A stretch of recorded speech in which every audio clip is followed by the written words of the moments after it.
The snow had fallen in a hush that smothered the world. It buried fences and softened the hard lines of the prairie, cloaking the Holt ranch in a kind of reverence. The barn, its boards weathered gray and red like a forgotten hymn, stood at the edge of the field, leaning slightly as if bowing under the weight of so many winters. It was there Elias Holt found her. He'd gone to check the horses, his breath clouding in the air, coat collar turned up against the wind. He didn't expect anyone, didn't want anyone, just another morning of silent routine, until his boot crunched on something softer than straw. She didn't stir at first. Tucked in the curve of the hayloft, barely more than a shadow, the girl looked like a discarded doll someone had once tried to keep warm. Her skirts were stiff with frost, hair tangled, face tucked into the crook of her arm. A blanket had been drawn around her like a shroud, and beside her, fingers curled around the tarnished edge of a locket. He crouched, slow, careful not to startle her. A breath. Then two. Still alive. She blinked awake, wide eyes, dark as coffee left to cool too long, meeting his with startled silence. She didn't scream, just pulled the blanket closer, as if it could still protect her from whatever came next. "You sleepin' or hidin'?" he asked, voice low and dry like fence post timber. She didn't answer, just watched him, breathing shallow, lips pale. Elias straightened. "Don't steal nothin'," he said, then turned and left. Later, he left a cup of water and a hunk of bread at the base of a ladder. He didn't say it was for her, and she didn't thank him. But the next morning, the cup was empty, the bread gone, and her footprints in the hay traced the shape of someone who hadn't quite dared to lie still.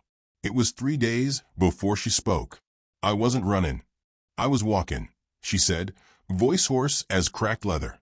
He didn't ask for more, didn't ask her name, or where she came from, or why her hands trembled when she brushed them clean by the pump. He just nodded once and handed her his dead wife's old gloves.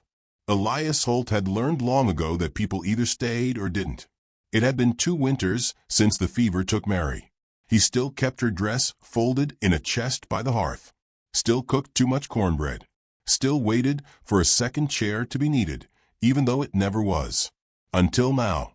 The girl, no, the woman, didn't smile. She didn't flinch either. She worked when he let her.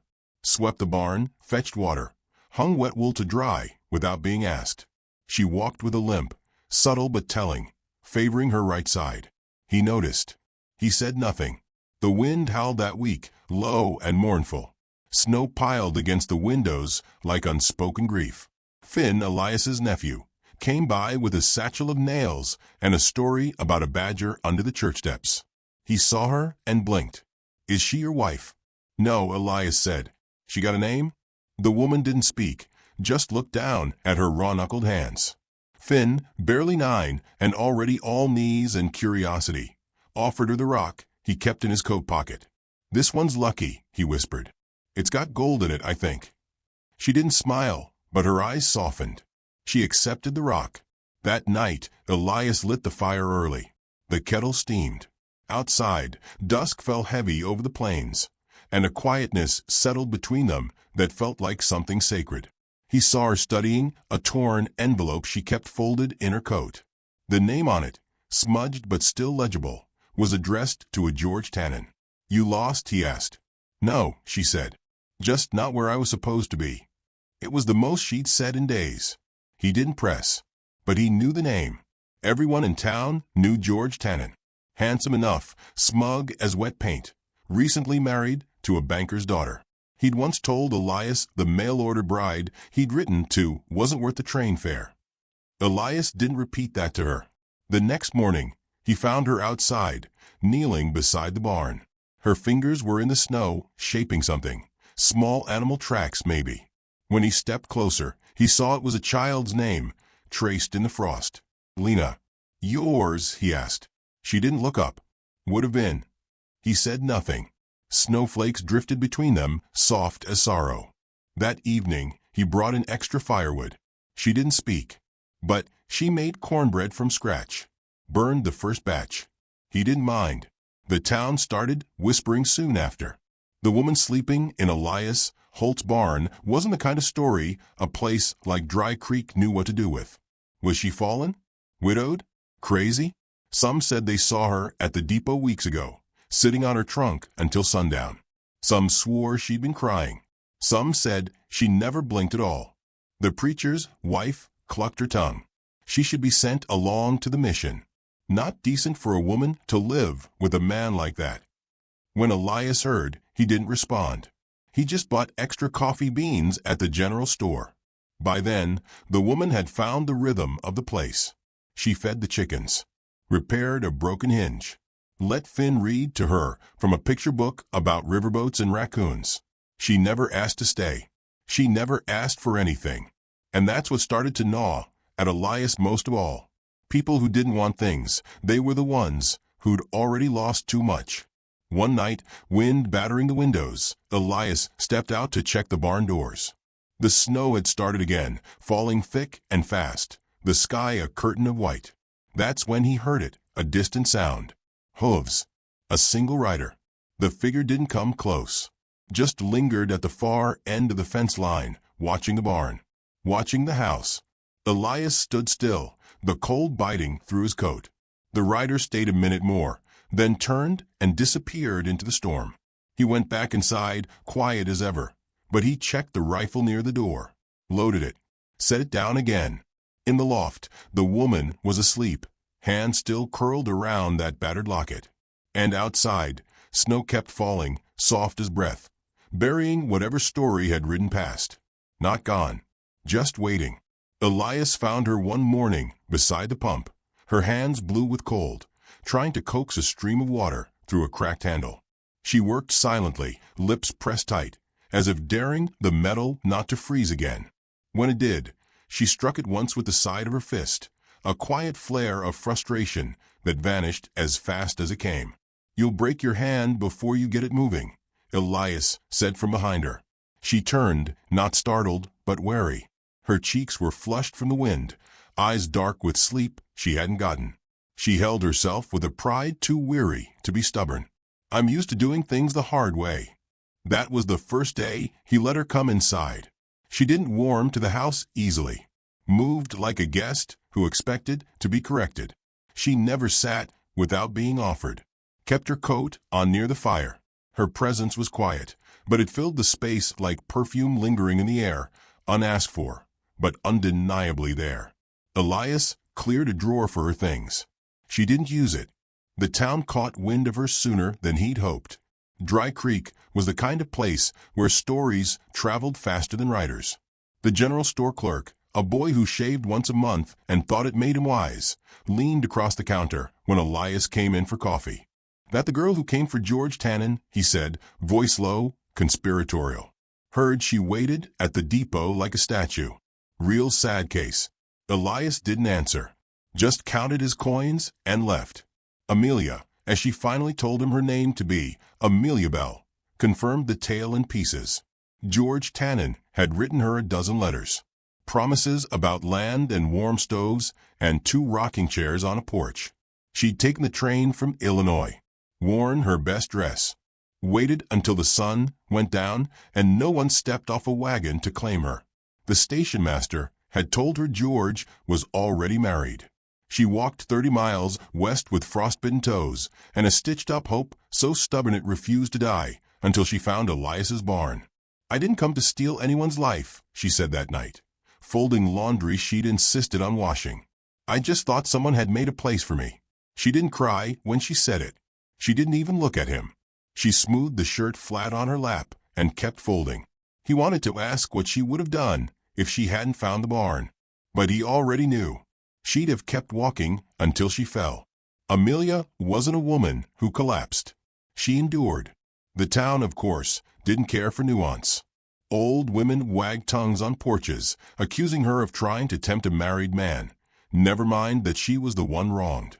Others, more pious than kind, left folded pamphlets on Elias's porch about propriety and the sanctity of households.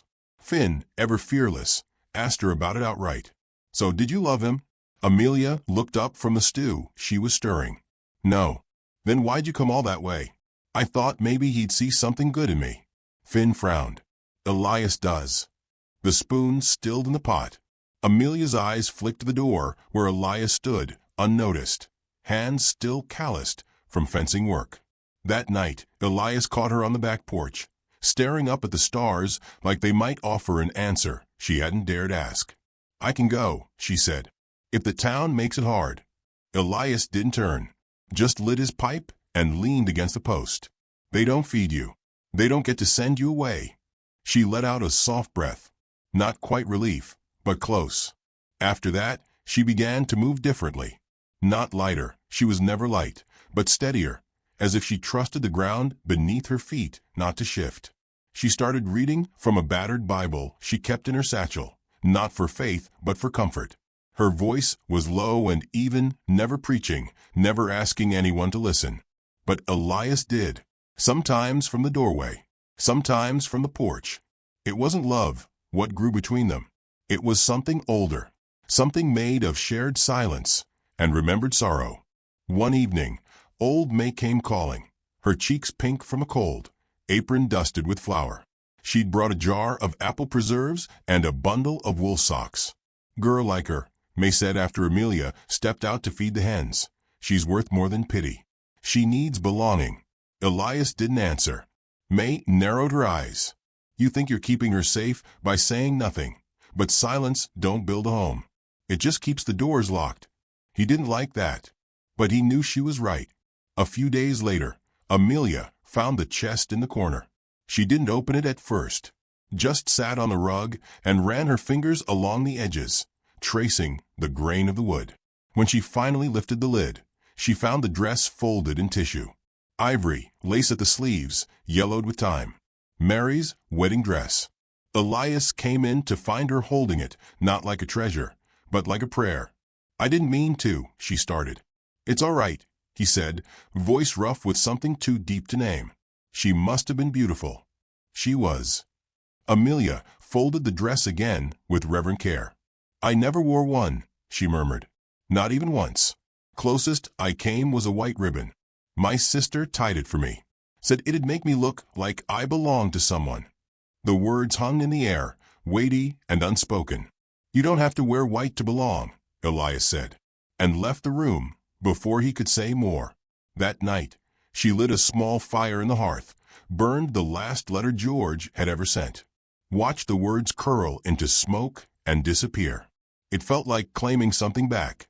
By the next week, Amelia had started painting the inside of the barn with lime wash.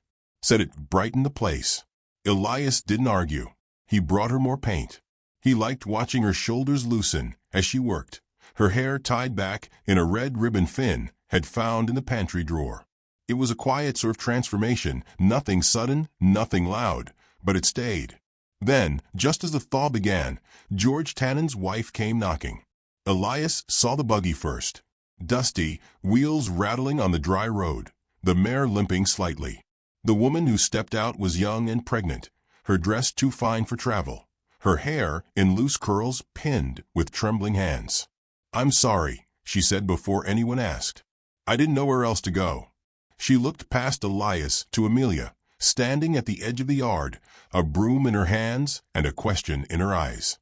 "I'm Annie," the woman said, "George's wife." Amelia didn't speak. "He told me about you. After. Said you were no one. But I found this in his desk." She held out a folded sheet, Amelia Bell, in ink, signed beside George's own hand. The marriage license. "You're still his wife by paper." Elias took a breath, slow, like trying not to spook a horse. The wind had picked up again. The prairie stretched around them, vast and unsparing. Amelia stepped forward. "I don't want what's is," she said softly. Annie's voice cracked. "I don't either." And then, just like that, 3 lives hung in the balance of one slip of paper. Elias watched as Amelia folded it, calm and precise. "Then maybe it's time I decided what's mine." The broom still rested in her hand. The wind lifted the ribbon from her hair, and for the first time, her voice held a quiet strength that made even the air still. The days lengthened, if only by inches. Snow melted in slow rivulets along the porch, and the land, once locked in frost, softened under spring's tentative breath. The Holt ranch began to wake, though no one spoke of it aloud. They simply moved through the thaw, quiet, steady, as if to speak too soon might scare it away. Amelia took to mornings like a woman claiming sacred ground. She rose before the sun, fed the hens, milked the goat, chopped kindling in sleeves rolled past her elbows. Elias watched her from the window some mornings, unsure when the watching had become a kind of ritual. She didn't flinch under his gaze. If she noticed, she said nothing. She never spoke about the marriage paper. After Annie Tannen rode away with hollow eyes and trembling hands, Amelia tucked the folded license beneath a loose floorboard in the barn and didn't speak of it again. She had no need to declare she was finished with George. Her every breath said it for her. But what lay between her and Elias was not so easily named. One evening, the wind came sharp from the east, driving a sudden squall across the plains. Elias had been mending fence posts when he saw the clouds, thick and bruised, rolling in with quiet menace. By the time he reached the barn, the air was heavy with the scent of wet earth and coming rain. He found Amelia trying to pull the mare into shelter, hair lashing in the wind, coat soaked through. She looked up once, and then kept tugging at the reins. "You'll catch your death," he said. "And leave you to handle all this alone," she shot back, voice dry as dust. He took the rope from her hands and led the horse inside, shoulders tense from the cold. By the time they returned to the house, the storm had broken open. Lightning cracked. Rain slashed at the windows. They stood by the fire, dripping, steam rising off their coats. Amelia reached for the buttons on Elias's shirt, hands shaking not with fear but with purpose. "You'll get sick," she said. He let her undo the buttons. One by one, the scar on his chest, long, pale, jagged, caught the firelight. She didn't ask how he got it, just brushed her fingers over it like someone reading a map they knew they'd never understand. "Bullet?" she asked. "Didn't stop the bleeding." She met his eyes then. Nothing ever does. They stood there, silence alive between them, fuller than any confession. Later, when the wind softened and the rain slowed to a whisper, Amelia sat at the hearth with Finn. The boy read from his book about riverboats, words stumbling but earnest, and Amelia smiled, soft, real, fleeting. Elias watched them, that smile lingering in his mind like the scent of bread long after the baking. She laughed more, but never too loud. She moved with purpose, but never haste. She tended to the house, not like a guest trying to impress, but like a woman building something she hadn't dared believe she'd have. One afternoon, she found Elias fixing the porch railing. She stood beside him a moment, hands folded. "I had a daughter's name picked out," she said. "Lena, after my grandmother. Never met her, but the name felt strong." He didn't stop working, just nodded. "Good name. I lost the baby before the letter from George came. Part of me thought maybe starting over would make the loss mean something." She sat on the step beside him. The wind carried the scent of rain-soaked cedar. "I'm not broken," she said, "but I'm not whole either." He looked down at his hands, scarred, weathered, honest. "No one worth keeping is," he said. That night, she burned the ribbon from her trunk, the white one her sister had tied in her hair the day she left home. She didn't ask Elias to watch, but he stood in the doorway anyway. The flame curled the edges until it turned to ash. Not a cleansing, a claiming. She asked Elias once about his wife. "Mary was the kind of woman who sang to the cows," he said. "Said it made the milk sweeter. She sounds kind." She was. She died in spring. Amelia didn't offer comfort, just reached across the table and touched his wrist, lightly, like a breeze through cotton. They didn't speak of love. They spoke of bread and crops, and what needed mending. They spoke of the way the hens had started laying again, and whether the goat was pregnant. But between the ordinary things, something else stirred. Something steady and slow, like creek water thawing under ice. Then came the visit. May brought a parcel of cloth and some dried herbs for tea. She stayed longer than usual, her eyes sharp behind wire-rimmed glasses. "Church folk still whispering," she said to Elias, while Amelia stirred stew. "Some say you're protecting a woman you shouldn't. Others say you're being used." He didn't respond. "You care for her?" May asked. Elias looked over at Amelia. The way she moved around his kitchen now, like she knew its pulse. Like she belonged. I don't know what to call it, he said. But it don't feel like charity. May chuckled. It ain't. When she left, she pressed Amelia's hand and said, make him say what he means. Men like him carry their feelings like they do fire. Hidden, but still burnin'. That night, Elias found Amelia in the barn, rocking gently on the stool by the goat pen. She looked up, wind catching the loose strands of her hair. I've stopped waiting for someone to rescue me, she said. He stepped forward, heart thick in his chest. I'm not here to rescue you. I know, she smiled. That's why I stayed. And that smile, small as it was, cracked something open. Still, they didn't speak of love. But love, perhaps, had begun speaking through them. The next day, Amelia began stitching new curtains from the cloth May had brought. She hummed under her breath. Finn helped hold the fabric, though he grew bored and wandered off to chase rabbits with a stick. The wind blew warmer now. Spring was real. But peace never stayed long in places like Dry Creek. Elias found the envelope first. It had no stamp, no seal, just his name scrawled in hurried ink. Inside a warning. She's still his wife, and he doesn't let go easy. He read it twice, jaw set like stone. Outside, the barn door creaked in the wind, and somewhere in the distance, a hawk cried out. Not fear, but the knowing that trouble was on its way. The sun rose red that morning, bleeding into the clouds like a warning.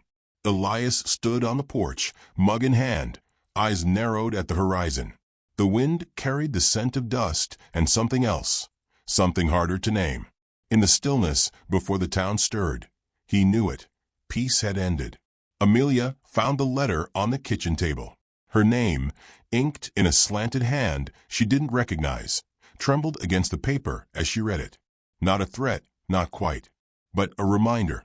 The license still stood. By law, she was George Tannen's wife. Elias watched her fold the letter and tuck it into the apron at her waist. She didn't curse, didn't cry, just moved through the kitchen like someone preparing for weather she knew would come. I should have burned it, she said, not looking up.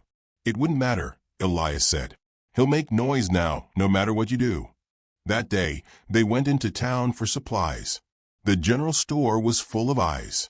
Some flicked away when she looked. Some lingered, sour and long. Children were hushed mid-play. Conversations shifted. George Tannen stood on the porch of the saloon, boots clean, shirt starched, pretending not to see her. But he did. Everyone did. When Elias stepped past him without a word, George snorted. You keep collecting my leftovers, Holt. You'll choke on the scraps. Elias didn't turn. Amelia kept walking. But inside her chest, something folded itself tighter, like a fist. Later, word came down from the preacher.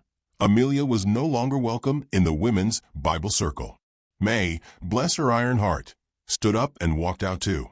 They call this God's house, May muttered to Amelia on the walk back. But sometimes the devil wears a collar just the same. Amelia tried to shake it off. She baked bread, brushed the horses, repaired a torn hem on Finn's coat. But the feeling clung, like smoke after a burn. That evening, George came calling. He didn't ride to the door. He waited by the fence, arms folded, smirk curling his lip. You're making a fool of yourself, he said when Elias approached. Elias leaned against the post, arms crossed. You come to insult me, or to take what's not yours? George's eyes flared. She is mine. Paper says so. She's not a paper, Elias said. She's not yours. George's hand went to his belt, not for a weapon, but as if remembering he wasn't the kind of man who knew how to fight clean. You'll regret this, he said. This land, this setup, ain't yours to protect her with. You think they'll stand by you once she's taken everything you've got? Elias didn't answer. He turned and walked back to the house. That night, the town held a vote at the meeting hall. A formality, they said.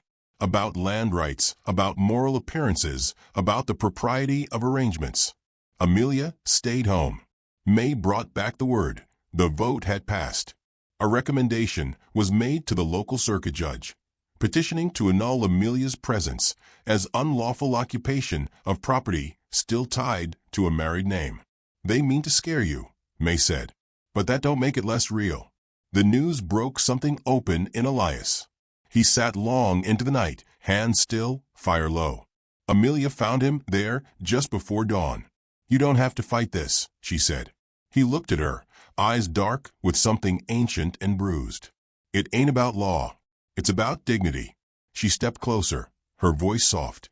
Dignity ain't never lived in a courtroom.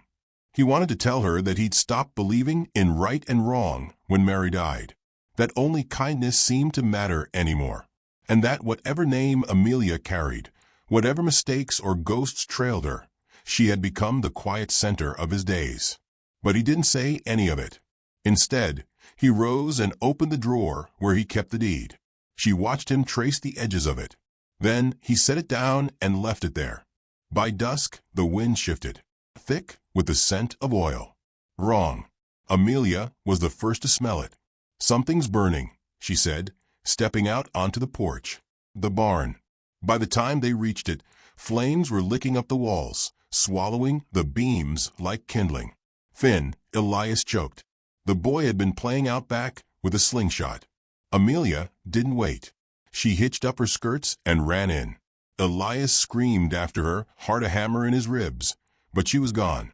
Smoke met her inside. Hot, thick, angry. The loft was already collapsing. She covered her mouth, eyes stinging, heart pounding. Then she heard it. Help. Finn's voice, thin and cracking. She climbed the ladder half-blind. Found him crouched under a beam, shaking, eyes wide. "Come on," she gasped. "I've got you." She wrapped her coat around him and dragged him down, step by step, while the fire roared around them like judgment. At the bottom, Elias caught them both. He pulled Amelia out last, coughing, arms strong even through the burn. He laid her on the dirt and cradled her, shouting her name over and over until she coughed, eyes fluttering. Finn sobbed beside them. Amelia opened her eyes, voice raw. "I'm here." The barn collapsed behind them. Ash rained like snow. People came running from town, but too late. The fire had done its work. Elias stood, blackened and breathless, with Amelia leaning against him. The flames lit the sky behind them. George stood among the crowd, watching. Elias stepped forward. "You think you can burn her out?" he said, loud enough for all to hear. "You think ash makes something disappear?" No one answered. Amelia stepped beside him, hair tangled, hands blistered. "You can't shame a woman who's walked through fire," she said. "You can't scare her back into silence." The preacher opened his mouth, then closed it again. May moved through the crowd and stood beside them. One by one, others followed. By morning, the fire had cooled, but the town was changed. Amelia sat on the porch, bandages on her palms, and watched the sky lighten. Elias brought her coffee. "I don't want to run," she said. "You don't have to. But this land," he nodded. "The deed's in Mary's name. They say it has to be reassigned." She looked down. "And the only way it stays yours is if you're married." He met her eyes. Not a question, not a plea, just truth.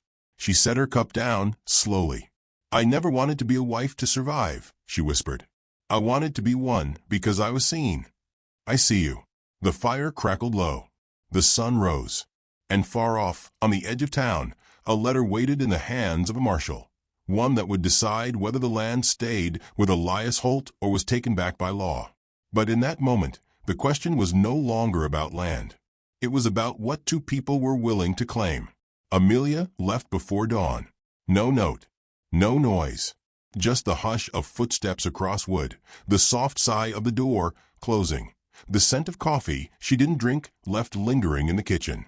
Elias found her ribbon on the windowsill, red, slightly scorched at one end from the fire. He stood there a long time, staring at it, as if the fabric might whisper where she'd gone. The sun climbed slow and golden over the hills, and with it, unease settled into his bones. He saddled his horse without speaking, jaw clenched, eyes hard. Finn watched him from the fence, arms folded tight. "Is she coming back?" the boy asked. "I don't know," Elias said. Amelia didn't run. She never had. But he knew that kind of quiet, knew the weight of love that felt too much like debt. She'd left not because she was weak, but because she was strong enough to choose for herself. Maybe she needed to see if he would do the same. She rode north, toward the ridge where old May lived. The path was rough, scattered with shale, wind-carved. The morning was cool, the sky clean after storm. May found her in the garden, kneeling among the early shoots. She didn't ask why she'd come, just brought her tea, and sat beside her in the soil. "I thought it'd feel different," Amelia said. "Surviving a fire, speaking my truth. But there's still this ache, like I'm wearing a name that doesn't belong." May plucked a weed from between the spinach rows. "You think becoming somebody's wife changes who you are?" Amelia shook her head. "No, I think choosing to become one does." May nodded, eyes full of some deep-rooted knowing. "Then choose, child. Choose what kind of soil you want to put your name in. Don't let the town do it for you." They sat in silence. Birds flitted through the sage. The earth smelled of damp and promise. Back in Dry Creek, Elias faced the marshal. The man was polite, firm, carried a rolled document under his arm and a tightness around the mouth that said he didn't enjoy delivering bad news. "You've got 2 days to either prove reassignment or vacate," he said. "Technically, the land still belongs to your late wife, and with the previous marriage license still unchallenged." "I know," Elias said. He watched the man ride away, dust blooming behind him like smoke. Inside the house, he sat at the table where Amelia had once folded shirts, once kneaded bread, once read quietly while Finn napped nearby. The place ached without her, not with absence, but with the echo of what had been changing. Elias had never been good with words, but he was good with decisions, with the hard things, the things that didn't wait for perfect moments. He didn't ask himself if he loved her. He already knew. The ride to May's took an hour, but he didn't rush. He found her on the porch, darning a sleeve. Amelia was inside, unseen, but near. "She's not mine to claim," he said softly, "but I want to ask anyway." May looked up, her eyes like river stones. "You mean to marry her?" "I mean to choose her." "Then don't say it like you're a skin forgiveness." Amelia stepped out, then, apron dusted with flour, her expression unreadable. She didn't speak right away, just met his eyes, steady and unblinking. "I'm not a woman you save, Elias." "I know. I've been owned before. I won't be again." He nodded. "I don't want to own anything. Just build something. With you." She stepped forward. The air between them was alive, tender, trembling, true. "You still want this land?" she asked. "No," he said. "I want home. I just need a place to start." That night, under a sky riddled with stars, May married them in the clearing behind her house. No guests, no pomp. Just the old woman's voice, a Bible worn thin with years, and the hush of wind threading the grass. Amelia wore a cotton dress. Elias wore his best shirt, sleeves rolled. Finn stood beside them, holding a small carved heart he'd made from barnwood. He handed it to Amelia after they spoke their vows. "So you don't forget," he said, "that this place loves you back." When they returned to Dry Creek, people watched. Some nodded, some whispered, some turned away, but they didn't stop walking. Elias filed the marriage license himself. No lawyer, no fanfare. The marshal returned with a puzzled look, glanced over the papers, then tipped his hat. "Guess the land's yours now." "No," Amelia said. "It's ours." They rebuilt the barn slowly. Elias did the heavy lifting. Amelia painted the beams a pale shade of honey. Finn hung a horseshoe above the door. Inside, beside the new feed bins, Amelia hung a scrap of red ribbon. Let them talk. Let them try. One afternoon, George Tannen came riding up the road. Alone. No smile. No wife. He stopped at the gate, hesitated, then dismounted. Elias met him halfway. "What do you want?" George looked thinner, worn, regret clinging to him like dust. "I came to sign the annulment papers." And he sent them from Missouri. Elias didn't speak. George's eyes flicked toward the house. "I said a lot of things I didn't mean. Or maybe I did. Doesn't matter. She's better off. I know that now." You got anything else to say? George shook his head. Amelia stepped out then, wiping her hands on her apron. Her eyes met George's, clear, calm, unwavering. I hope you learn, she said. And I hope she never comes back to you. He swallowed, nodded once, then rode away. That was the last anyone saw of him in Dry Creek. Years later, folks would say they remembered the woman who came to town in winter, sleeping in a stranger's barn. The bride who walked through fire. Some swore the barn still smelled faintly of smoke on hot days. Others said the land changed after she claimed it. Green grew faster, birds sang louder, storms broke softer. Amelia knew better. It wasn't the land that changed. It was her, and the man who loved her not in spite of her scars, but because of them. They built a life slow, brick by breath, silence by steady silence. They never hung lace curtains, never bought fancy china, but the porch was warm. The doors stayed open, and when snow returned each winter, it did not bury them. It wrapped the ranch like a blanket. Safe, soft, home.